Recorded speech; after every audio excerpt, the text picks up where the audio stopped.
أشهد أن لا إله إلا الله وحده لا شريك له وأشهد أن محمدا عبده ورسوله أما بعد فأعوذ بالله من الشيطان الرجيم بسم الله الرحمن الرحيم الحمد لله رب العالمين الرحمن الرحيم مالك يوم الدين إياك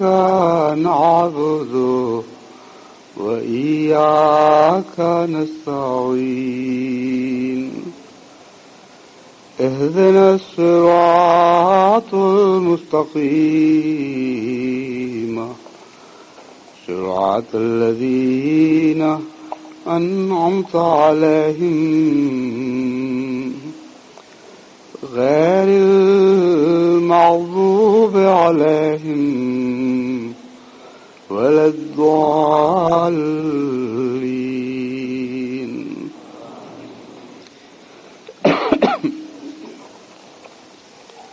مذاہب اور کلٹس میں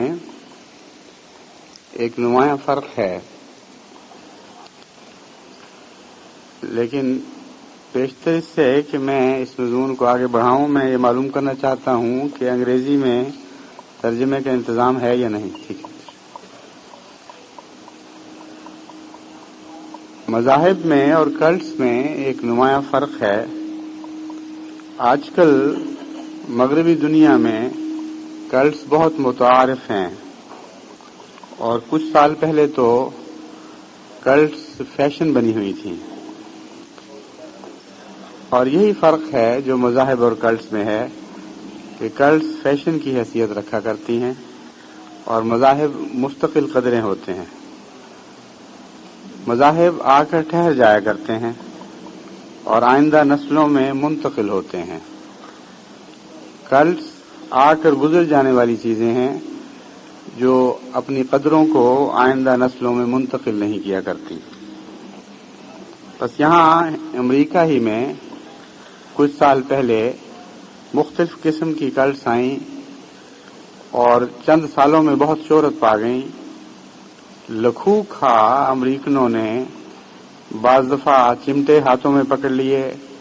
اور چمٹے بجانے ہی کو دین سمجھنے لگے.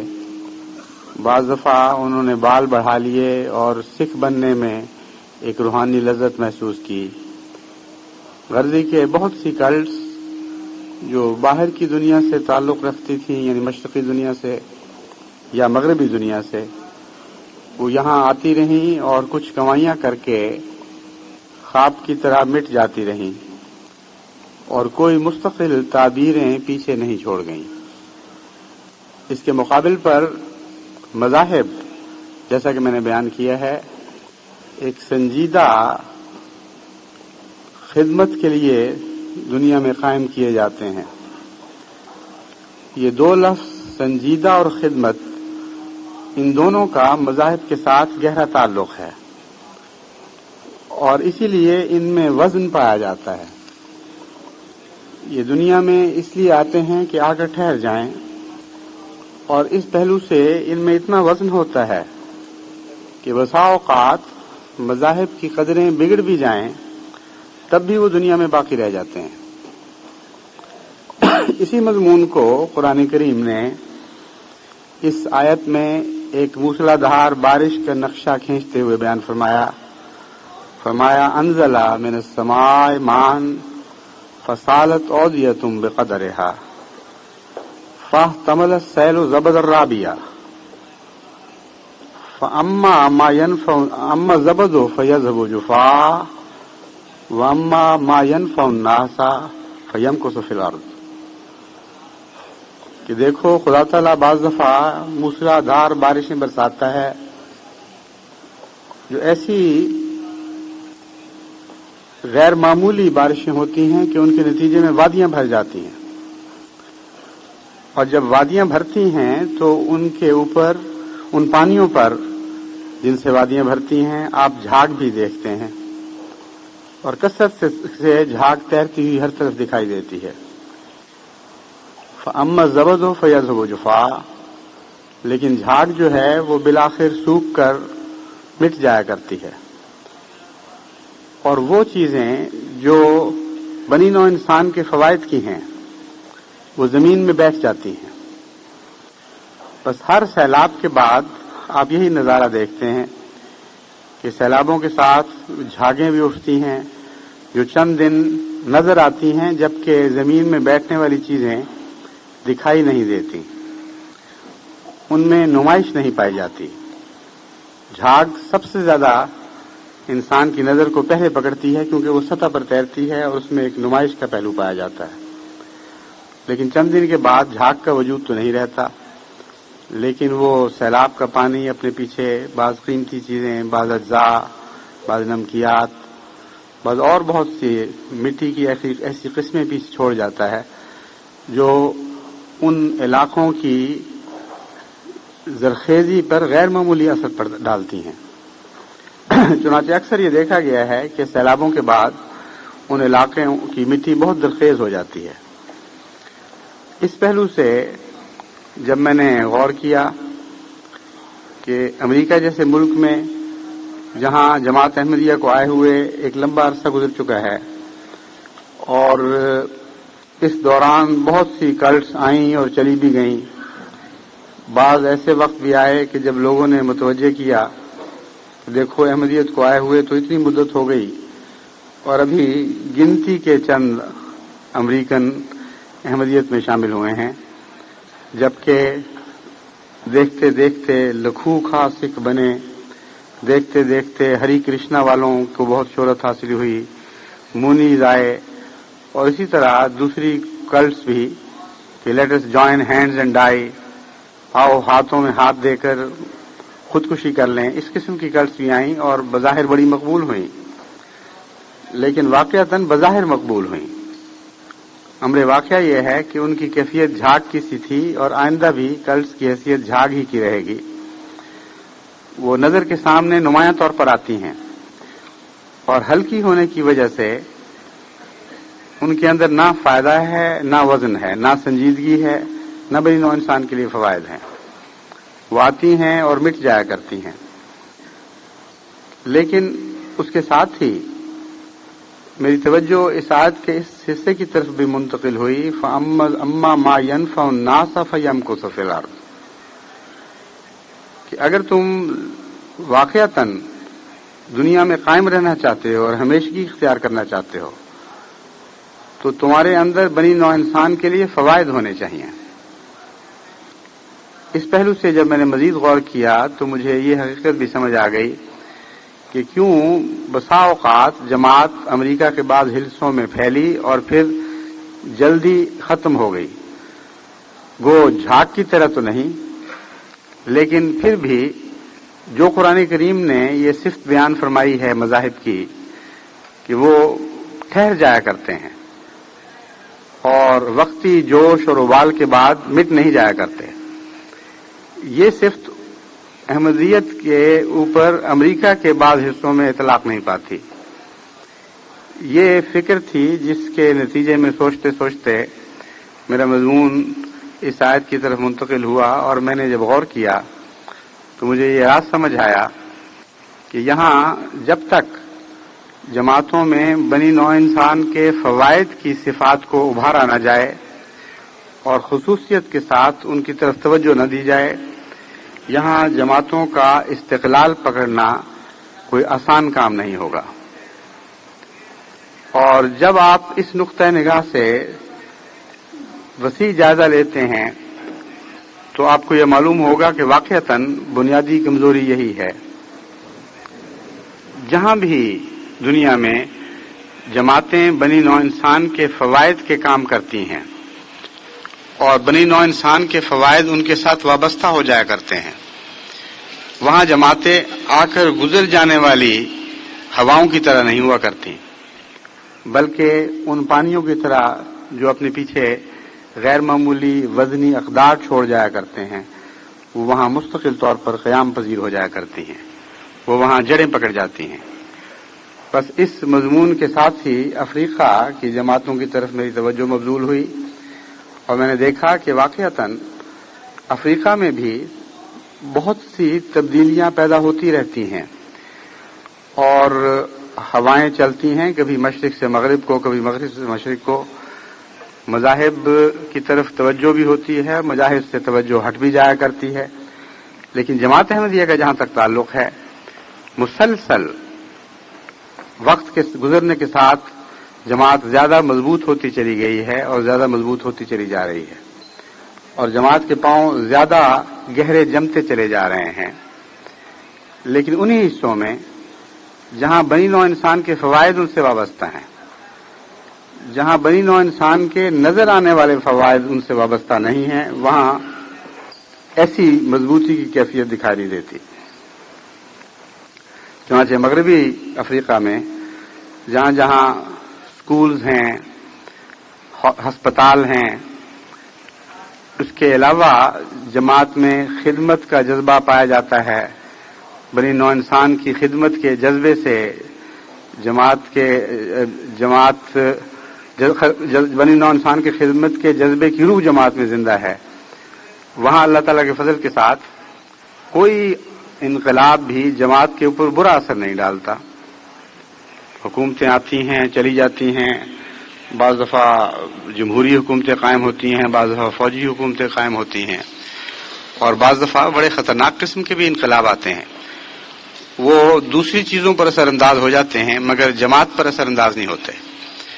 چنانچہ اب جو 100 سالہ جبلی کے سلسلے میں وہاں مختلف ممالک میں ان کے بڑے بڑے لوگوں نے، یعنی دنیا کے نقطۂ نظر سے بڑے لوگوں نے، حکومت کے نمائندوں نے، وزراء نے، بڑے بڑے چیفز نے جماعتی تقریبات میں حصہ لیا. ان کی جو رپورٹیں مجھ تک پہنچتی ہیں ان میں یہ بات سب سے نمایاں نکلی کہ ہر مقرر نے اس بات پر زور دیا کہ یہ جماعت بنی نوع انسان کے فائدے کی جماعت ہے. اور بعض نے اپنے بچپن کے واقعات بتائے کہ ہماری یادیں جماعت کے ساتھ اس وقت سے وابستہ ہیں جب ہم نے ان کے مبلغین کو یہ نیک کام کرتے دیکھا، ان کے اساتذہ کو اس طرح محنت کر کے ہمارے بچوں کو پڑھاتے دیکھا، اور ان کے ڈاکٹروں کو اتنی قربانی کر کے ہمارے بیماروں کو شفا دیتے دیکھا. اور یہ جو فوائد ہیں، ان فوائد کے ذکر میں ان کی نگاہیں روحانی فوائد پر بھی پڑنے لگی ہیں، اور یہ جو دنیاوی فوائد ہیں اس کے نتیجے میں ان کی نظر زیادہ گہرا اتر کر جماعت کی روحانی حیثیت پر بھی پڑنے لگی ہے. چنانچہ کثرت سے اس بات کا بھی افریقہ میں اقرار کیا گیا کہ باوجود اس کے کہ ظاہری طور پر ان کے ہسپتال دوسرے ہسپتالوں کے مقابل پر کوئی حیثیت نہیں رکھتے تھے، باوجود اس کے کہ دنیا کے جو جدید ترین آلات ہیں جراحی کے یا دوسرے خون وغیرہ کے امتحان لینے کے، وہ ان کے پاس موجود نہیں تھے، بلکہ بعض اوقات عملاً کوئی بھی ایسی چیز نہیں تھی جو جان بچانے کے لیے ضروری ہو. ایسے حالات میں بھی جبکہ مریض کو میز پر لٹا کر آپریشن کرنا اس کی جان لینے کے مترادف سمجھا جانا چاہیے، نہ بجلی ہے، نہ روشنی، نہ اسٹیریلائز کرنے یعنی جراثیم سے پاک کرنے کے لیے ضروری آلات مہیا ہیں، ضروری سامان مہیا ہیں، اور بتی جلائی اور وہاں ڈاکٹر نے اٹھ کر پیٹ کا چاک کرنا شروع کر دیا، اور اینٹی بایوٹکس بھی پوری موجود نہیں. لیکن ایسے علاقے ہیں جہاں ہزارہا آپریشن ہوئے لیکن کوئی جان ضائع نہیں گئی، اور اتنی شہرت ہوئی ایسے ڈاکٹروں کی کہ ان کی شہرت کے نتیجے میں بڑے بڑے امریکن ہسپتال اور یورپین ہسپتالوں کو چھوڑ کر لوگ دور دور سے ان ہسپتالوں میں آنے لگے. تو یہ اقرار بھی اب عام ہونے لگا ہے. پہلے دبی زبانوں میں ہوا کرتا تھا، اب کھلی زبانوں میں، کھلی محافل میں یہ اقرار ہونے لگا ہے کہ ان لوگوں کی دعاؤں میں بھی برکت ہے، ان کی توجہ میں بھی برکت ہے، ان کی روحانیت جسمانی شفا کا موجب بھی بن جاتی ہے. اور اس طرح اللہ تعالیٰ کے فضل سے وہ نگاہیں جو ظاہری فوائد پر پڑھ کر وہیں ٹھہر جایا کرتی تھیں، اب وہ ان سے پرے سرایت کر کے روحانی فوائد کو بھی دیکھنے کے قابل بن چکی ہیں. لیکن مضمون وہی ہے، جب تک آپ بنی نوع انسان کے لیے مفید نہیں بنیں گے، آپ کے بقا کی کوئی صورت نہیں ہے. ممکن ہے کہ وقتی طور پر ایک علاقے میں احمدیت پھیل جائے، لیکن جو دنیا کا قانون ہے وہ ضرور اپنا اثر دکھائے گا. ان کی بقا کی یہی صورت ہے جو قرآن کریم نے بیان فرمائی ہے. اگر وہ اس پر قائم نہ رہے تو نتیجتاً وہ نہیں تو ان کی نسلیں ان سے ہٹ کر واپس اسی ماحول میں جذب ہو جائیں گی جس ماحول سے آپ لوگ یعنی پہلی نسلیں آئے تھے. یہ وہ خطرہ ہے جو پہلے بھی درپیش تھا، اور بارہا اس خطرے نے جماعت کی آئندہ نسلوں کو یعنی مقابلتاً اس زمانے سے آئندہ نسلوں کو بہت شدید نقصان پہنچایا. یہی وہ خطرہ ہے جو اب بھی درپیش ہے، اور اس کے لیے جماعت کو باشعور طور پر ضرور کچھ کوشش کرنی ہوگی. یہ درست ہے کہ اس علاقے میں جہاں تک فوائد کا تعلق ہے، یہ لوگ جن میں باہر سے آنے والے پاکستانی آباد ہیں یا افریقن امریکن جن میں سے زیادہ تر خدا تعالیٰ کے فضل سے احمدی ہوئے ہیں وہ آباد ہیں، ان کے مالی وسائل خواہ وہ پاکستانی ہوں جو امریکہ میں آباد ہوئے یا جو افریقن ہوں جو امریکن افریقن کہلاتے ہیں، دونوں کے مالی وسائل کے مقابل پر سوسائٹی بہت ہی زیادہ امیر ہے، اور حکومت کی دولت کا تو اندازہ بھی نہیں کیا جا سکتا. کوئی نسبت نہیں ہے، نہ ہماری تعداد کے مقابل پر، نہ ان کی تعداد کے مقابل پر، نہ ان کی دولت کے مقابل پر ہم کسی شمار میں آ سکتے ہیں.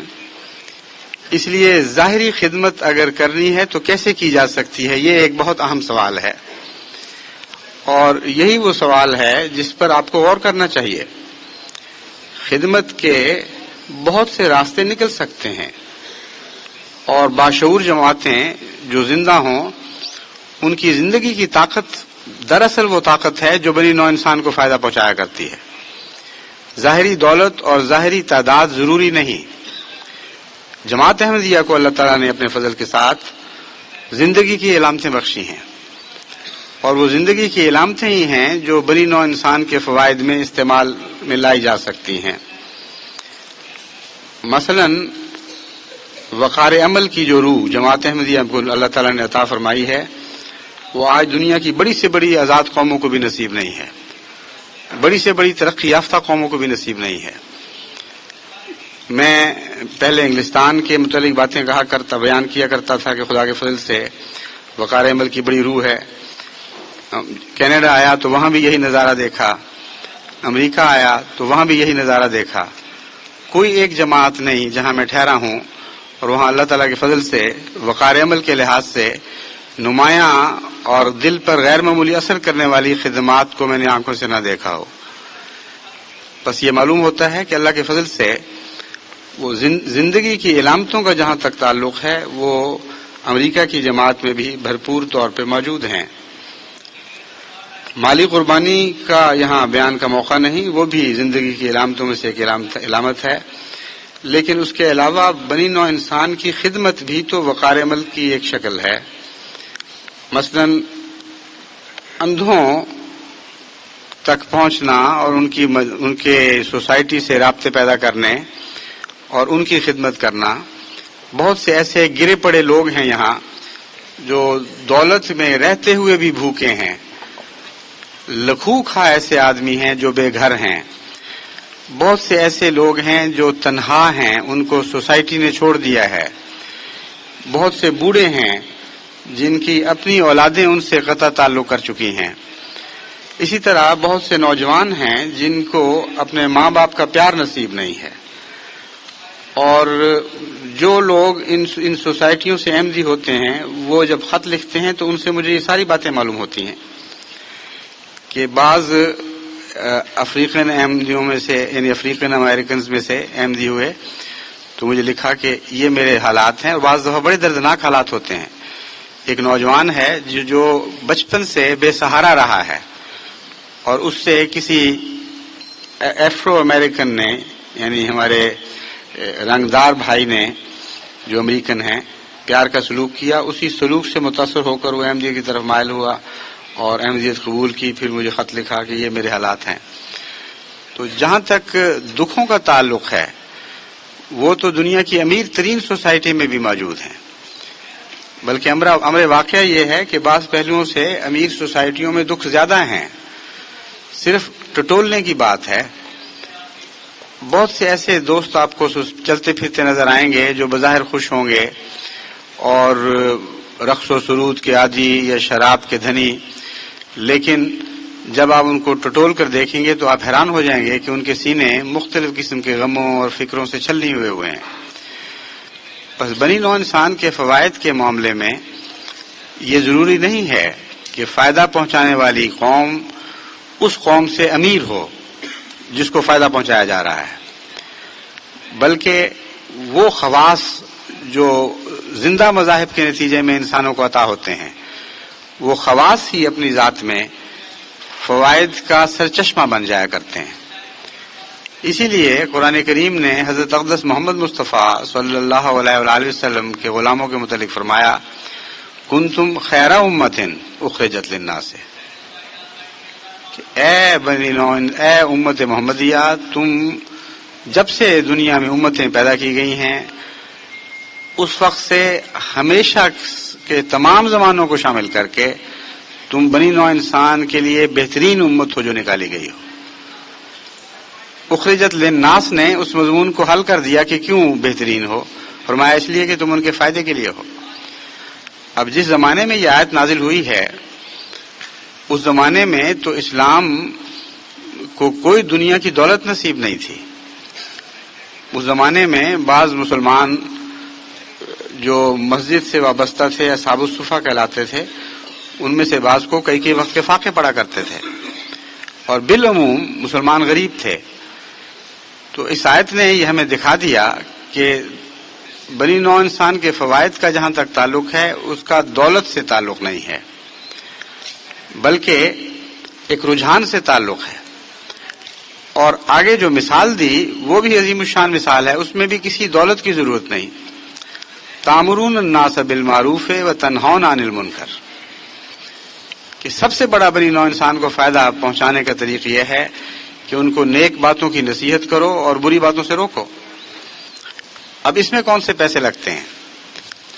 بس سوسائٹی جو دکھوں سے بھری ہو اور جہاں بد عادات پیدا ہو رہی ہوں، جہاں معاشرے بگڑ رہے ہوں اور اس حد تک بگڑ رہے ہوں کہ ان کی آئندہ نسلوں کے لیے بقا کا سوال پیدا ہو جائے کہ وہ زندہ بھی رہیں گی کہ نہیں، ایسی صورت میں جماعت احمدیہ کے لیے روپے پیسے کا انتظار کرنا کہ روپیہ پیسہ ہو تو ہم خدمت کریں، نہایت بے وقوفوں والی بات ہوگی۔ آپ کے پاس روحانی دولت موجود ہے، آپ کے پاس وہ اخلاقی اقدار موجود ہیں۔ جہاں تک کچھ خدمت کا یعنی مادی خدمت کا تعلق ہے، اس کی ایک دو مثالیں میں نے دی ہیں، وہ کی بھی جا سکتی ہیں، لیکن اس کے علاوہ جو بڑی خدمتیں قرآن کریم ہمارے سپرد کرتا ہے، اگر ان خدمتوں میں لگ جائیں تو آپ پر لازماً اس آیت کا اطلاق ہوگا کہ فَأَمَّا مَا يَنْفَعُ النَّاسَ فَيَمْكُثُ فِي الْأَرْضِ، کہ دیکھو خبردار وہ قومیں یا وہ افراد یا وہ چیزیں جو بنی نوع انسان کے لیے فوائد رکھتی ہیں وہ باقی رہا کرتی ہیں، ان کو خدا تعالیٰ مٹنے نہیں دیا کرتا۔ بس جہاں تک سیلاب کے نظارے کا تعلق ہے وہ تو ایک قدرتی خودرو چلنے والا ایک نظارہ ہے۔ جہاں تک مذہبی جماعتوں کا تعلق ہے اس میں ایک اور عنصر بھی داخل ہو جاتا ہے، وہ اللہ تعالیٰ کی غیر معمولی تائید کا عنصر ہے اور اس کے وعدے کا عنصر ہے۔ بس جہاں جہاں جماعتیں موجود ہیں اگر وہ یہی پروگرام بنائیں کہ اپنے معاشرے کی تکلیفوں کا جائزہ لینے کے بعد، ان کی بد عادات کا جائزہ لینے کے بعد ان کے خلاف ایک جہاد شروع کریں۔ اس کے لیے ضروری نہیں ہے کہ وہ ان کو پہلے احمدی بنائیں، یہ بھی ضروری نہیں کہ وہ کوئی مذہبی اختیار کر لیں، خواہ اسلام ہو یا غیر اسلامی کوئی مذہب ہو۔ یہاں قرآن کریم اس قسم کی کوئی تفریق نہیں کرتا۔ قرآن کریم صرف یہ ایک تقاضا کرتا ہے کہ اگر تم خیر امت بننا چاہتے ہو، اگر تم اپنی بہتری کے اپنے بہتر ہونے کے مضمون کو ثابت کرنا چاہتے ہو اور اس سے استفادہ کرنا چاہتے ہو، تو یہ کام تو ضرور تم کر سکتے ہو، اور یہ فوراً شروع کر دو کہ ماحول پر نظر رکھتے ہوئے ان کی برائیوں کو دور کرنے کی کوشش شروع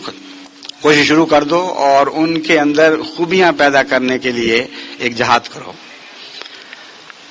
اب یہ ایسا عظیم الشان مضمون ہے، بظاہر سادہ اور بے خرچ،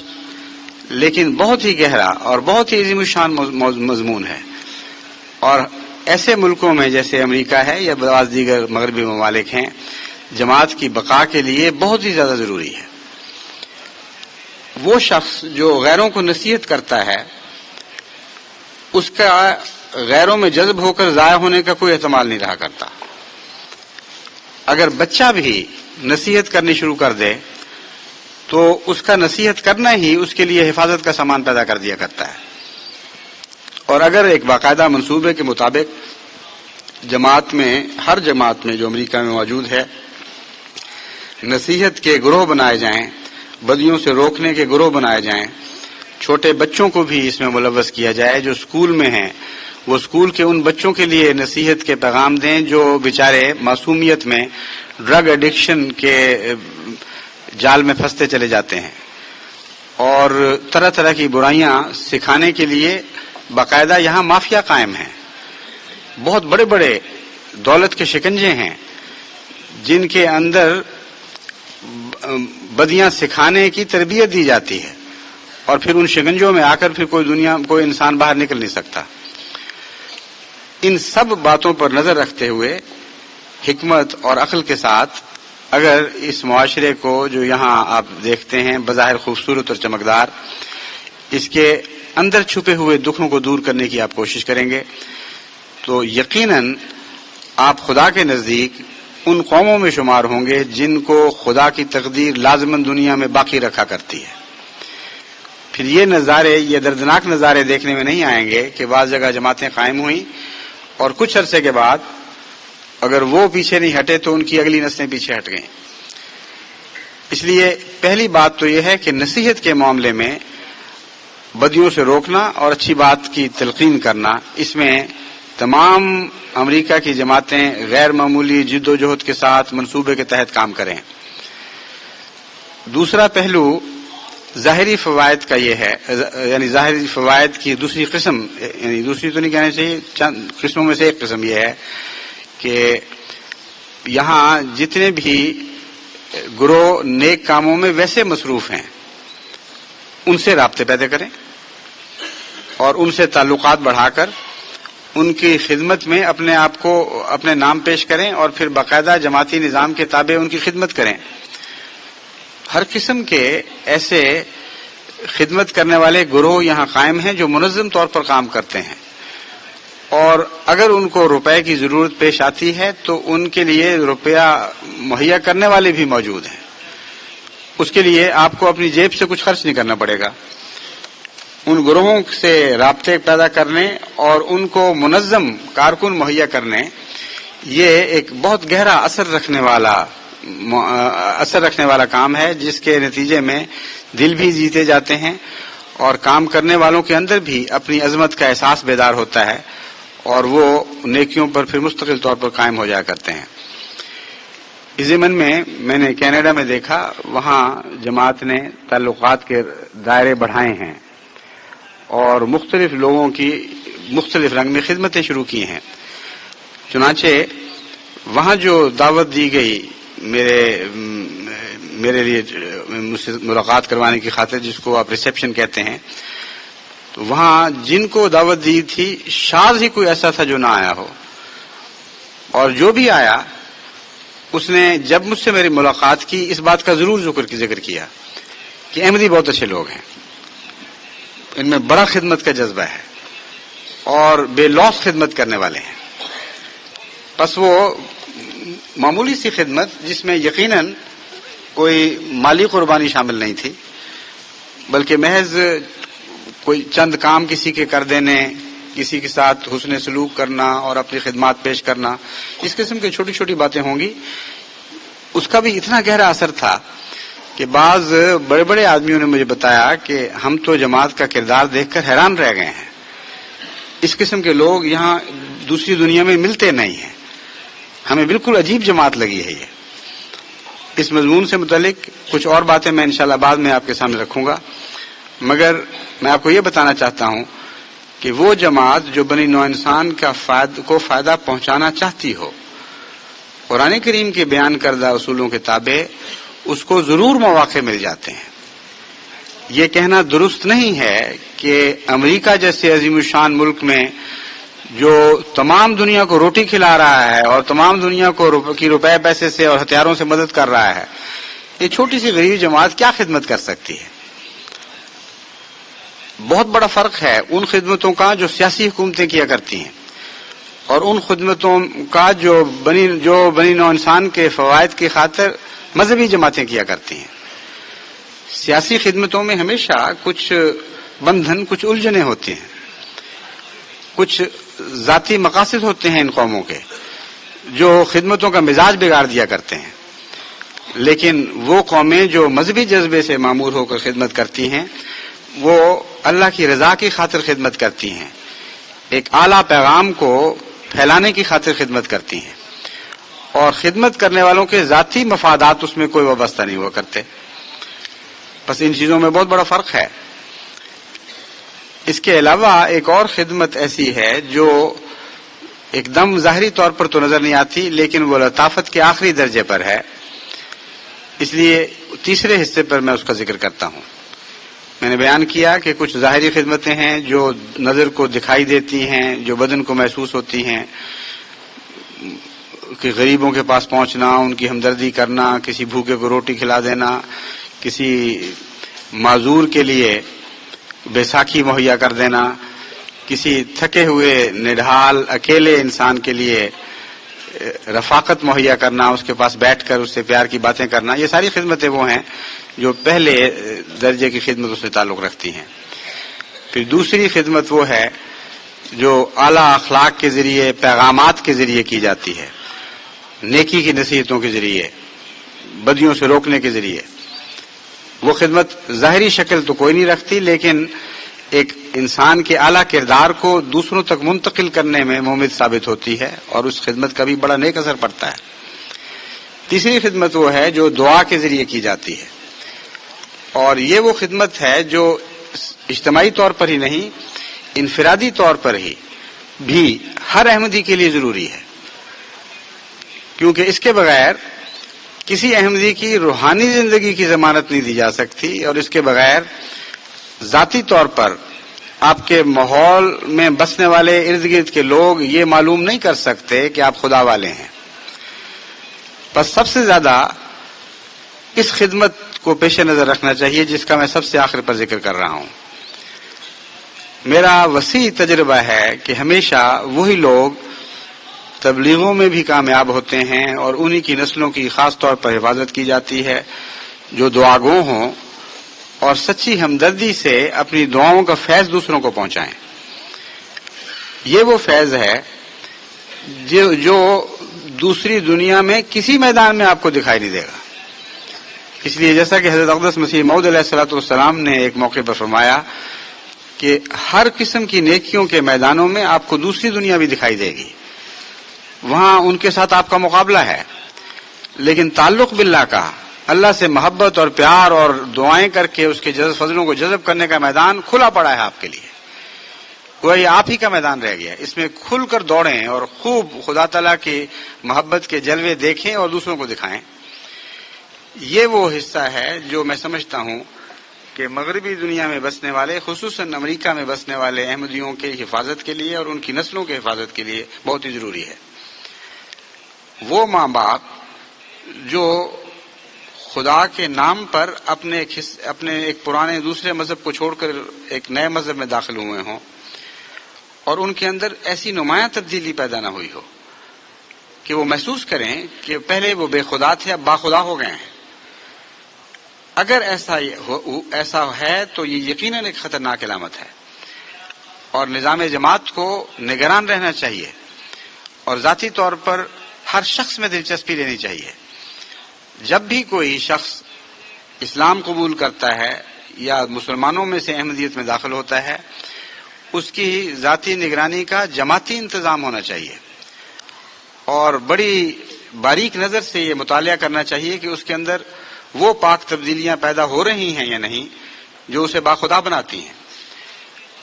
مثلا اس کی دعائیں مقبول ہو رہی ہیں یا نہیں, اللہ تعالیٰ سے پیار اور محبت میں وہ ترقی کر رہا ہے یا نہیں, اور اس محبت کی مقبولیت کی علامتیں دیکھ رہا ہے کہ نہیں. اس پہلو سے جیسا کہ میں نے بیان کیا ہے, میرا وسیع تجربہ ہے کہ جن لوگوں کو خدا تعالیٰ کے ساتھ اس حد تک تعلق قائم ہو جائے کہ وہ اس تعلق کے ذریعے غیروں کے فائدے پہنچانے لگیں, ان پر اس آیت کا اطلاق سب سے زیادہ ہوتا ہے, فَأَمَّا مَا يَنْفَعُ النَّاسَ فَيَمْكُثُ فِي الْأَرْضِ. اور تمام مذہبی تاریخ, تمام نبوت کی تاریخ اس بات پر گواہ کھڑی ہے. انبیاء جب دنیا میں ایک پیغام لے کر آتے ہیں تو ان کے ساتھ بظاہر کوئی ظاہری فائدہ بھی قوم کو میسر نہیں آتا, کچھ بھی ان کی ذات سے وابستہ نہیں ہوتا, بلکہ وہ جب آتے ہیں وہ تو ایسے پیغام دیتے ہیں کہ جو دولت مند تھے وہ فقیر ہو جایا کرتے ہیں, ان کے اموال لوٹ لیے جاتے ہیں, جو گھر والے تھے وہ بے گھر ہو جایا کرتے ہیں, جو وطن رکھتے تھے وہ بے وطن ہو جایا کرتے ہیں, ان کی عزتیں لوٹ لی جاتی ہیں. ان کے ساتھ قوم ایسا ظلم کا سلوک کرتی ہے کہ گویا ساری زندگی کی کمائیاں, خواہ عزت کی کمائیاں ہوں یا مقام اور مرتبے کی دوسری کمائیاں ہوں یا دولتیں ہوں یا گھر ہوں, بعض دفعہ سب سے ہاتھ دھونا پڑتا ہے. تو دیکھیے, بظاہر ایک ایسا شخص آیا جس نے بجائے اس کے کہ آپ کو عظیم الشان فوائد پہنچاتا, آپ کے پاس جو کچھ تھا وہ بھی آپ کے پاس نہ رہنے دیا. اگرچہ براہ راست ایسا نہ کیا, لیکن اس کے پیغام نے وہی کام کر دکھایا, گویا اس نے آپ سے سب کچھ چھین لیا. چنانچہ حضرت اقدس محمد مصطفیٰ صلی اللہ علیہ وآلہ وسلم کے پاس ایک مرتبہ ایک معزز صحابی حاضر ہوئے جو ماحول کے مظالم اور ذلت آمیز سلوک سے تنگ آ گئے تھے. عرب لوگ بڑے باغیرت تھے اور عرب سردار تو غیرت رکھنے میں حد اعتدال سے بھی آگے بڑھ چکے ہوتے تھے, اور عربوں میں یہ کہانیاں, ایسی نظمیں, ایسے اشعار عام معروف تھے کہ ہم وہ لوگ ہیں جو ایک معمولی سی بے عزتی کے نتیجے میں اپنے خاندان کو خوفناک جنگوں میں جھونک دیا کرتے ہیں, اور بعض دفعہ نسل بعد نسل سینکڑوں سال تک ایک چھوٹی سی بے عزتی کا بدلہ اتارنے کے لیے وہ فخر سے یہ کہا کرتے تھے کہ ہم نے اپنے دنیا کے مفادات کو اس آگ میں جھونک دیا اور کچھ بھی پرواہ نہ کی. اور امر واقعہ یہ ہے کہ معمولی باتوں پر قبائل میں ایسی جنگیں چھڑیں جو 200 سال تک جاری رہی. وہ قبائل جو غیر معمولی عظمت رکھتے تھے وہ مٹتے مٹتے صفحہ ہستی سے مٹنے کے کنارے تک پہنچ گئے, لیکن اس جھوٹی غیرت نے پھر بھی چین نہ لیا اور اس کی پیاس نہ بجھی. ان قوموں سے وہ صحابہ آئے تھے جن کو حضرت محمد مصطفیٰ صلی اللہ علیہ وآلہ وسلم نے صبر سکھایا تھا, جن کو راضی برضا رہنا سکھا دیا تھا, جن کو بتایا گیا تھا کہ خدا کی عزت کے سوا اور کوئی عزت نہیں ہے, اور خدا کے نام پر صبر کرنے سے بہتر اور کوئی عظمت نہیں ہے جو انسان حاصل کر سکتا ہے. بہرحال ان کے اپنے اس پس منظر کے نتیجے میں کسی کا پیمانہ بعض دفعہ لبریز بھی ہو جایا کرتا تھا. بس اس صحابی کا پیمانہ بھی لبریز ہوا اور اس نے آن صلی اللہ علیہ وسلم کی خدمت میں جا کے عرض کیا کہ یا رسول اللہ, ہم تو بڑے معزز ہوا کرتے تھے اور ایسے قوم میں معزز تھے کہ کسی کی مجال نہیں تھی کہ میلی آنکھ سے ہمیں دیکھے. آج آپ کو قبول کرنے کے بعد دنیا کے ذلیل ترین لونڈے, گلیوں کے بچے ہم پر آوازیں کستے ہیں, ہم پر پتھر اٹھاتے ہیں, ہمیں ذلیل اور رسوا کرتے ہیں. 1 سال نہیں, 2 سال نہیں, سال پر سال گزرتے چلے جا رہے ہیں اور اس حالت کو ہم برداشت کرتے چلے جا رہے ہیں. آخر کب تک ایسا کریں گے؟ کیوں ہمیں اجازت نہیں دیتے کہ ہم اپنے انتقام کے لیے اپنی تلوار اٹھائیں اور اس کے نتیجے میں جو کچھ ہم پر گزرتی ہے اسے برداشت کرنے کے لیے تیار ہوں گے ہم. یہ جب آپ صلی اللہ علیہ وسلم نے بات سنی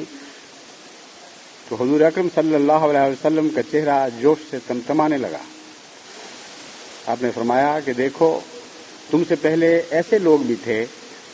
جنہوں نے خدا کے نام پر ہر قسم کی بے عزتیاں برداشت کی، ہر قسم کے دکھ اٹھائے، یہاں تک کہ ان میں ایسے بھی تھے جن کو لوہوں کے آنکڑوں سے، جن کی کھالوں کو لوہوں کے آنکڑوں سے جس طرح کنگھی کی جاتی ہے بالوں پہ، اس طرح لوہے کے کنگوں سے ان کی جلدیں نوچی گئیں،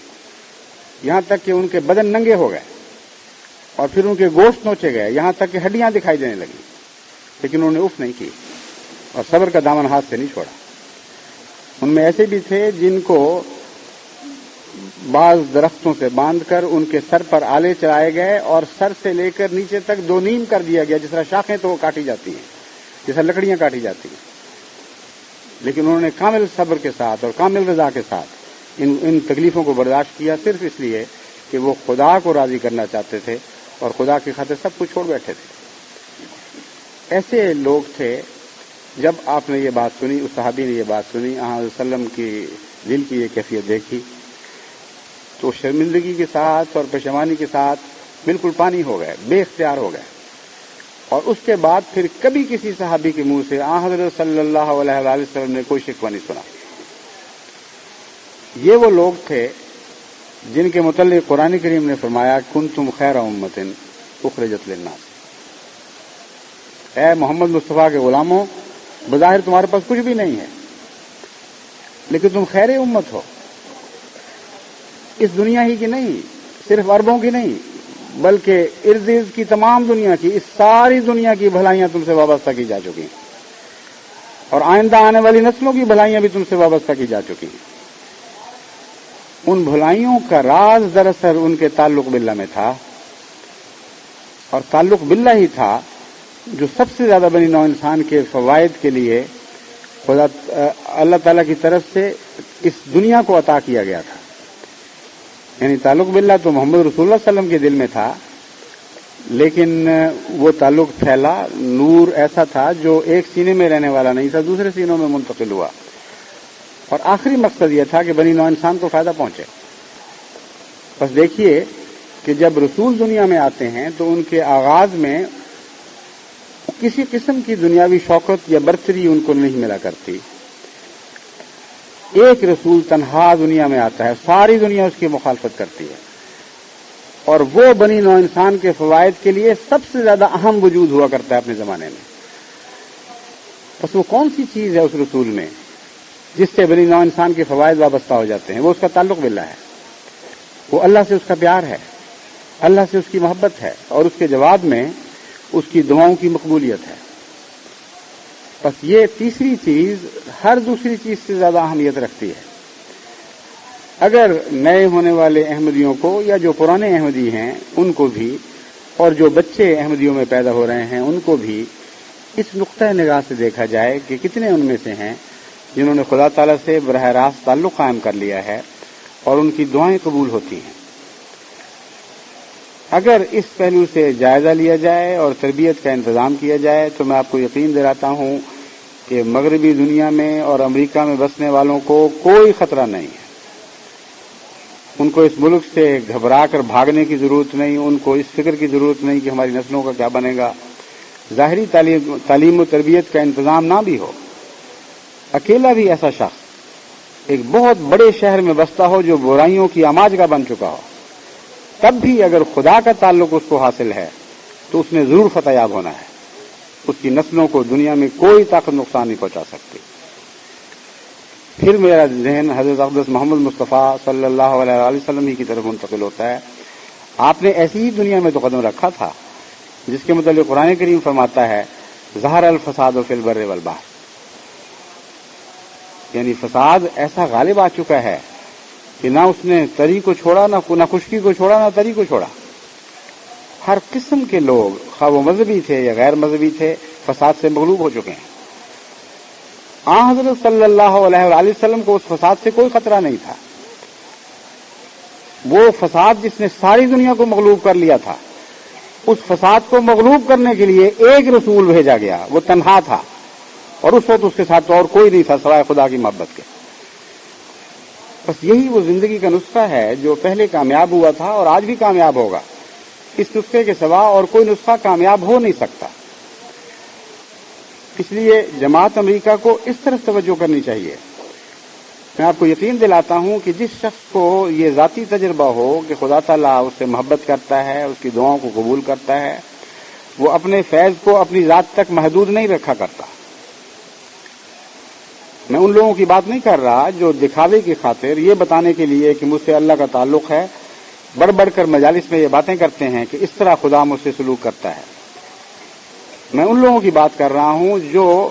جانتے ہیں کہ خدا کا ان سے تعلق ہے اس حد تک کہ وہ ذرہ نوازی فرماتے ہوئے ان سے پیار کا سلوک کرتا ہے جب ان کی نظر کسی دکھی پر پڑتی ہے تو خواہ اس کو بتائیں یا نہ بتائیں بے اختیار ان کے دل سے دعا نکلتی ہے.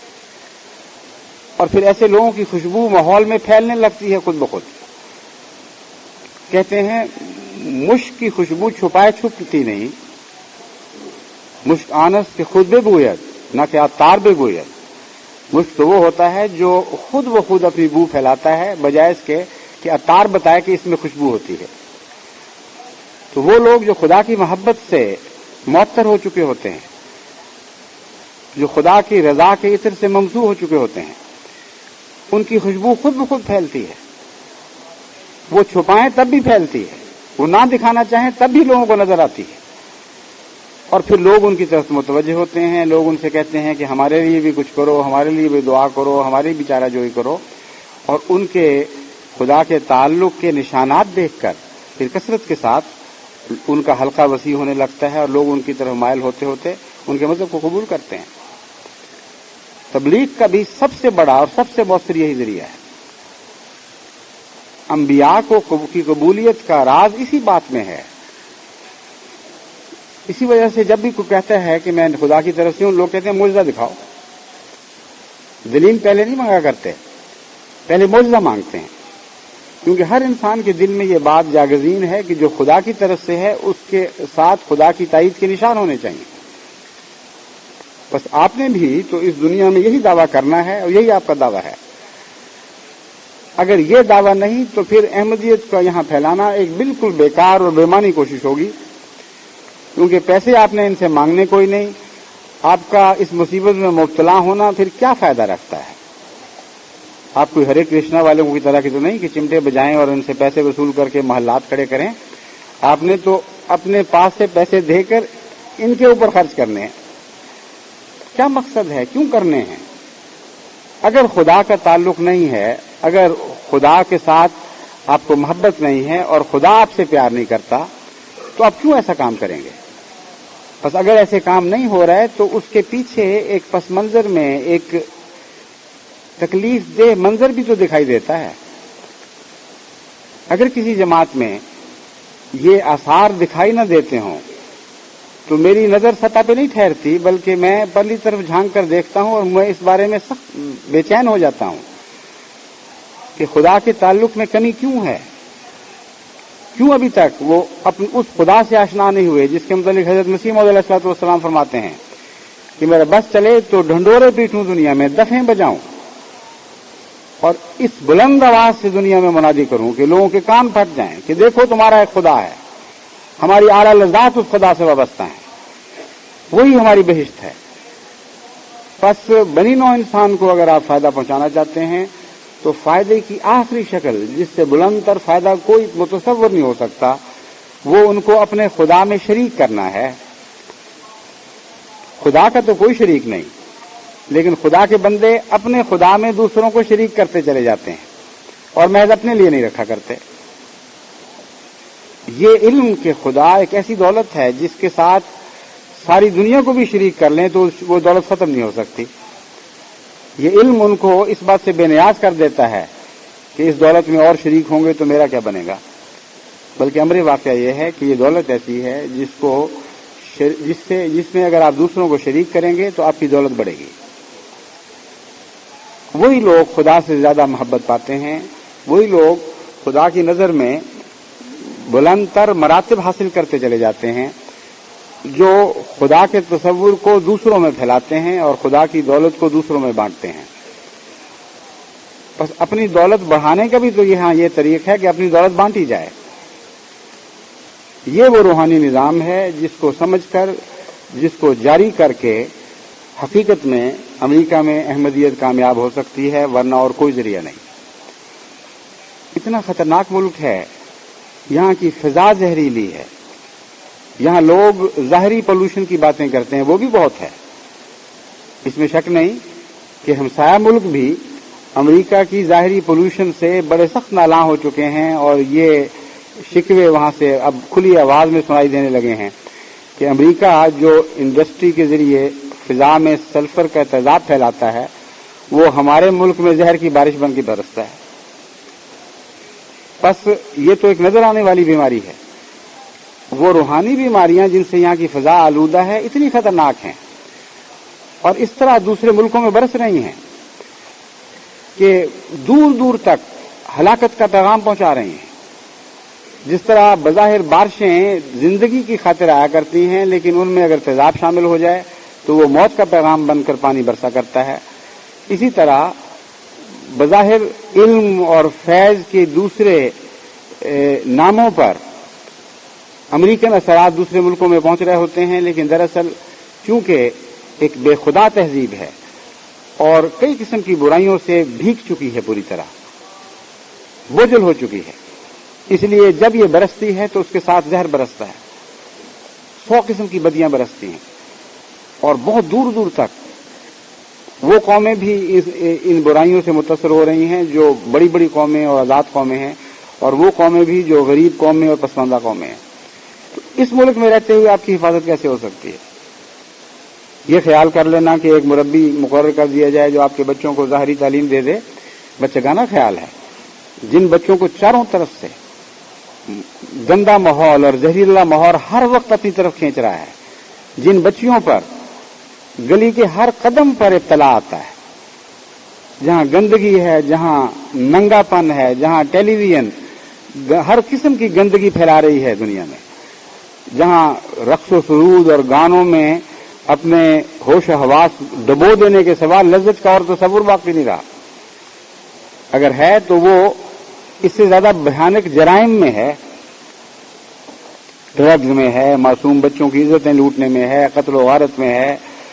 ہر قسم کے جرائم اس سوسائٹی میں نشو و نما پا رہے ہیں، اور آپ یہ سمجھتے ہیں کہ آپ کے لیے مربی مہیا ہو جائے یا اسکول کی کلاسز لگ جائیں تو آپ بچ جائیں گے، یہ غلط خیال ہے۔ وہ اپنی جگہ ضروری ہے، جب بھی توفیق ہو جماعت کو ایسا کرنا چاہیے، لیکن ایک علاج ہے، وہی علاج ہے جو علاج حضرت محمد مصطفیٰ صلی اللہ علیہ وسلم کی وجود کی صورت میں ہم نے کار فرما ہوتے دیکھ لیا ہے۔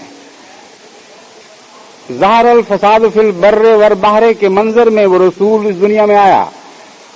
اور جس گندگی کی فضا میں جس گندگی میں قدم رکھا اس گندگی کو پاک کرتا چلا گیا۔ حضرت مسیح موعود علیہ الصلوۃ والسلام فرماتے ہیں کہ یہ لوگ گوبر کی طرح تھے، تیری قوت قدسیہ سے یہ گوبر پاکیزہ سونے کی ڈلیوں میں ڈھل گیا، اور ہر غم ان کا ہر حسن میں تبدیل ہونے لگا۔ بس بجائے اس کے کہ آپ خوف زدہ ہوں اس سوسائٹی سے، اور آپ کو یہ خطرہ ہو کہ یہ سوسائٹی آپ کے اندر نفوذ پا جائے، اگر آپ باخدا بن جائیں تو آپ کا فیض اس سوسائٹی کو بچانے لگے گا، آپ کے ارد گرد جزیرے بننے شروع ہو جائیں گے، ایسے جزیرے بنیں گے جو خدا کی محبت اور پیار اور اس کے ذکر کے جزیرے ہوں گے، جہاں شیطان کو دخل کی اجازت نہیں ہوگی۔ بس اس ملک میں زندہ رہنا ہے تو بنی نوع انسان کے فوائد کے ساتھ زندہ رہیں گے، ورنہ زندہ نہیں رہ سکتے۔ باقی سب جھوٹی باتیں ہیں۔ حکمتوں کا سرچشمہ قرآن کریم ہے، اور قرآن کریم نے ہمیں یہ راز سمجھایا ہے، اور بنی نوع انسان کو فائدہ پہنچانے کا سب سے بڑا طریق خود باخدا ہونا ہے، اور خدا کی محبت کو دلوں میں جاگزین کرنا ہے، اور خدا کی محبت کے کرشمے دکھانے ہیں، یہاں تک کہ باہر کے لوگ اس خدا کو دیکھنے لگ جائیں جو آپ کے وجود کے اندر بستا ہے، اور وہ خدا اپنے کرشموں کے ذریعے دکھائی دیا کرتا ہے۔ قدرت سے اپنی ذات کا دیتا ہے حق ثبوت. حضرت مسیح علیہ السلام فرماتے ہیں اس بے نشان کی چہرہ نمائی یہی تو ہے کہ خدا تعالیٰ اپنی قدرت سے اپنی ذات کے ثبوت دیتا ہے. بس وہ لوگ جو سچ مچ خدا کے ہوں خدا کی قدرت کے نشان بن جایا کرتے ہیں, خدا کی قدرت کے مظہر بن جایا کرتے ہیں. اور ہو نہیں سکتا کہ خدا کی محبت ان کی ذات میں اس طرح چھپ جائے کہ دنیا کو دکھائی نہ دے سکے. اور یہ فیض میں نے دیکھا ہے کہ افریقہ کے جنگلوں میں بھی لوگوں کو پہنچ رہا ہے, اور سب سے بڑا ذریعہ احمدیت کی تبلیغ کا یہی فیض ہے جو خدا تعالیٰ کی محبت اور اس کے قرب کا اور اس قبولیت دعا کا فیض ہے. بعض دفعہ خدا تعالیٰ عجیب عجیب سامان خود مہیا فرما دیتا ہے. میں آج بعض دوستوں سے ذکر کر رہا تھا کہ یا شاید کل آج یا کل کی بات ہے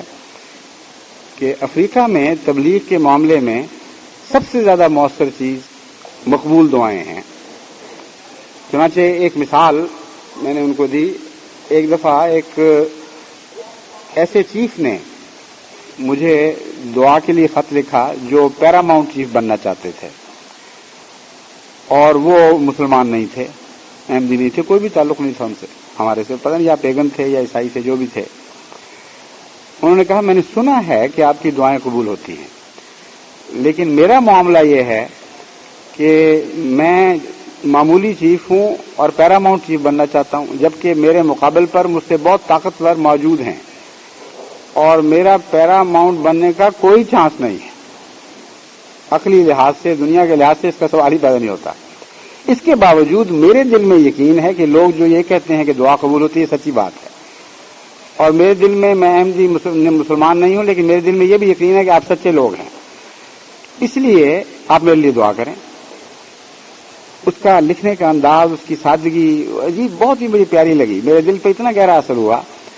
کہ دعاؤں کا چونکہ اثر سے تعلق ہے, اس لیے بڑی شدت سے اس کے لیے دعا نکلی,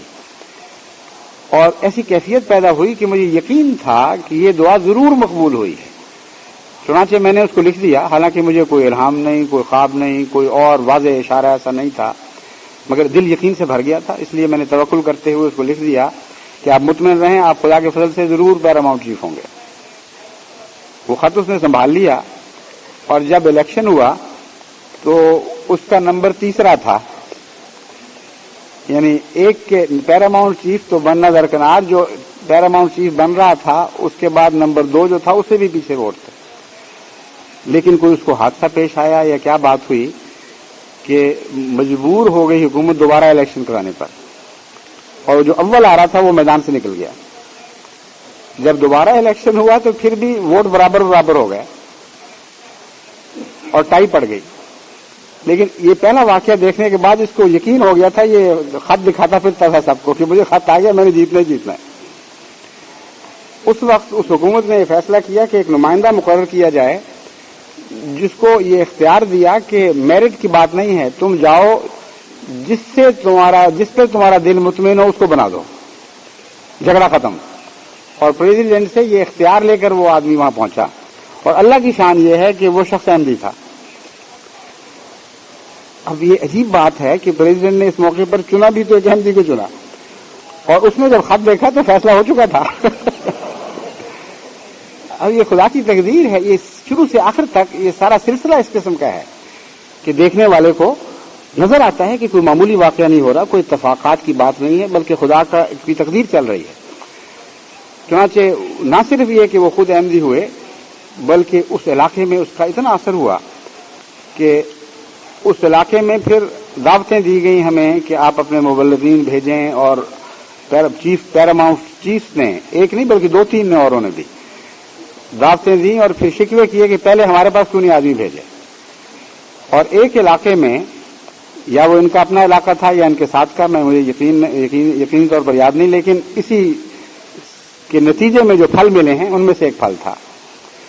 ایک علاقے میں جب وہ ہمارے مبلغین کی ٹیمیں پہنچی ہیں تو ایک کے بعد دوسری دفعہ 2 دفعہ یہ مہمات چلی, اور اللہ تعالیٰ کے فضل سے ایک ہفتے میں ایک دفعہ 8,000, دوسرے ہفتے 7,000, کچھ یعنی 15,000 سے زائد بیعتیں اس علاقے میں ہو گئیں. اور مبلغین یہ کہتے ہیں کہ ہماری اپنی کمزوری ہے, ہمارے پاس وسائل نہیں ہیں, ہم تعداد میں بھی تھوڑے ہیں, دوسرے علاقوں میں بھی جانا ہے, ورنہ سارا علاقہ تیار بیٹھا ہے. صرف ہم یہ انتظار کرتے ہیں کہ جائیں, ان کو سمجھائیں, ان کے علماء سے باتیں کریں اور وہ مطمئن ہو جائیں. تو ایک دعا, اور وہ بھی ایسی جو لکھنے والے کی وجہ سے خاص رنگ پکڑ گئی ہو, اور اس کے نتیجے میں خدا نے اتنے پھل دیے ہیں. اس کے علاوہ بھی ایسے کرشمے روز افریقہ میں دکھائی دیتے ہیں جہاں دعاؤں کے نتیجے میں خدا تعالیٰ کثرت سے جماعت کو پھیلا رہا ہے. جب میں جہاز میں آ رہا تھا تو ایک دوست جو کینیڈین تھے, ان کو اس بات میں دلچسپی پیدا ہوئی. انہوں نے مجھ سے پوچھا کہ آخر کیا وجہ ہے, ہم عیسائی اتنی دولت خرچ کر رہے ہیں, دوسری بڑی بڑی قومیں ہیں, مسلمان حکومتیں ہیں, اس کے باوجود آپ کو کامیابی ہو رہی ہے, ہمیں نہیں ہو رہی. تو میں نے کہا وہ جو چیز ہمارے پاس ہے وہ تمہارے پاس نہیں ہے, کیا کیا جائے. مذہب کی اصل دولت, مذہب کی روح, مذہب کی جان تو خدا ہوا کرتا ہے. اگر کسی کے پاس خدا ہو تو اس نے کامیاب ہونا ہی ہونا ہے. کوئی طاقت دنیا کی اس کو روک نہیں سکتی. اور جس کے پاس نہیں ہے وہ ظاہری ذرائع سے دنیا کے اپنی دولتوں اور دنیاوی قوتوں کے ذریعے بظاہر کامیابیاں حاصل کرتا ہے, لیکن جو کچھ پیدا کرتا ہے وہ خدا والے لوگ نہیں ہوا کرتے, بلکہ محض ایک جمعیت ہوتی ہے, ایک بے جان جمعیت ہوا کرتی ہے. آپ بے شک جائزہ لے کے دیکھ لیں, ایسی تحریکات جن کے نتیجے میں تعداد بڑھ رہی ہوتی ہے, محض تعداد بڑھتی ہے, خدا تعالیٰ کی محبت کے اثر نہیں پھیلتے. بس یہاں آپ نے یہ کر کے دکھانا ہے. آپ کی بقا کے لیے ضروری ہے, امریکہ کی بقا کے لیے ضروری ہے,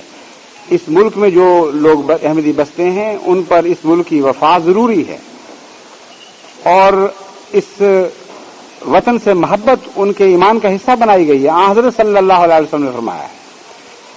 اور اس محبت کا, اس وفا کا تقاضا یہ ہے کہ سب سے زیادہ قیمتی چیز جو آپ کے پاس ہے وہ ان کو دیں,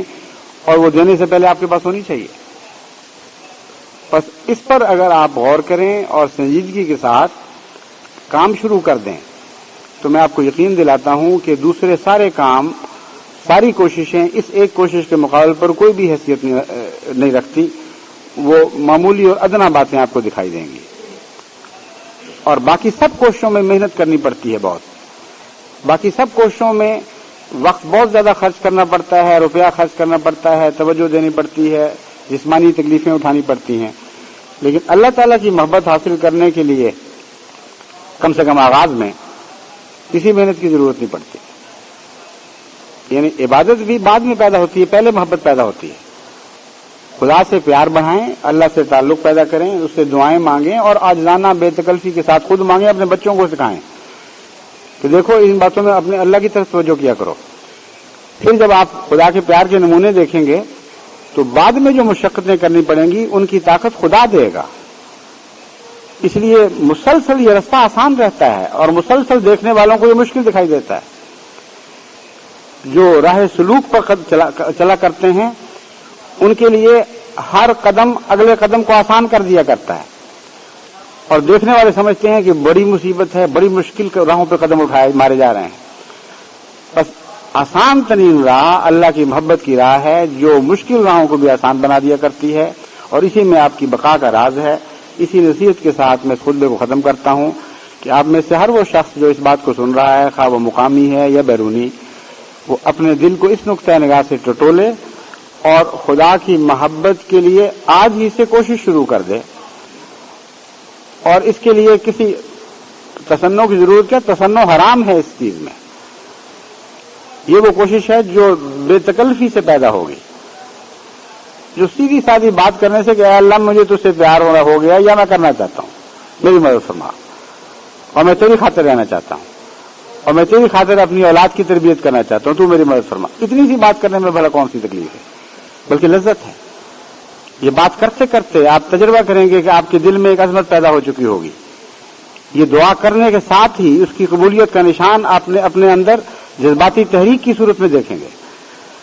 بس اس راہ پر آپ قائم ہو جائیں, اللہ آپ کے ساتھ ہو, ہمیشہ آپ میں خدا والے لوگ پیدا ہوں اور کثرت سے پیدا ہوں. اور اگر امریکہ کی وہ جماعت جو آج موجود ہے یہ خدا والی بن جائے تو میں آپ کو یقین دلاتا ہوں کہ سارے امریکہ کی تقدیر بدل کر رکھ سکتی ہے. وہ کام جو آپ کو دور کا کام دکھائی دیتا ہے, یہ ناممکن دکھائی دیتا ہے, وہ ضرور ہو کے رہے گا. کیونکہ خدا جن کے ساتھ ہو جائے ان پر کوئی دنیا کی قوم غالب نہیں آیا کرتی، اور خدا جن کے ساتھ ہو جائے وہ لازماً دنیا کی ہر قوم پر غالب آ جایا کرتے ہیں۔ اللہ ہمیں اس کی توفیق عطا فرمائے۔